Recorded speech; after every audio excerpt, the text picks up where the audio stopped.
Information technology अर्थात IT क्षेत्राने भारताच्या गेल्या काही वर्षातील विकास दरामध्ये महत्त्वाची भूमिका बजावली आहे।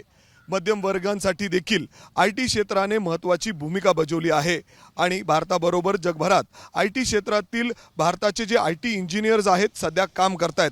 मात्र IT क्षेत्रामध्ये देखील नोकऱ्यांची कमतरता जाणवते का असा प्रश्न विचारण्याचं कारण म्हणजे पुण्यातील मगरपट्टा सिटीमध्ये एका मल्टीनॅशनल कंपनीकडून इंटरव्ह्यूसाठी जाहिरात देण्यात आली होती आणि जाहिरातीनंतर या ठिकाणी मोठ्या प्रमाणात IT इंजिनियर्सची या इंटरव्ह्यूसाठी गर्दी झालेली होती।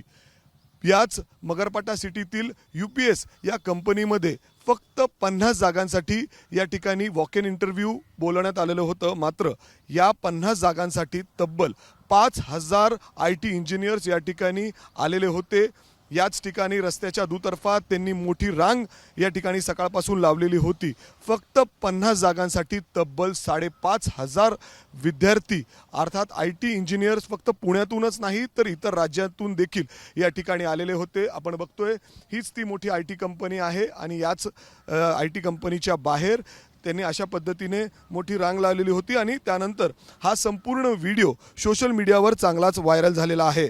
आणि आता या व्हिडिओमुळेच अशी देखील प्रश्न या ठिकाणी उपस्थित होतोय की बेरोजगारी आता हळूहळू IT क्षेत्रामध्ये देखील वाढताना दिसतेय का असा प्रश्न सर्वसामान्य नागरिकांकडून विचारला जातोय। कारण ज्या पद्धतीने फक्त 50 जागांसाठी या IT कंपनीमध्ये या मल्टीनॅशनल कंपनीमध्ये 5500 IT इंजिनियर्स या ठिकाणी इंटरव्ह्यूसाठी येतात आणि अशा पद्धतीने सोशल मीडियावर हा व्हिडिओ प्रचंड व्हायरल होतोय। कॅमेरामॅन अमोल गवाळेसह मी मिकी घई, ABP माझा, पुणे। ABP माझा, उघडा डोळे बघा नीट।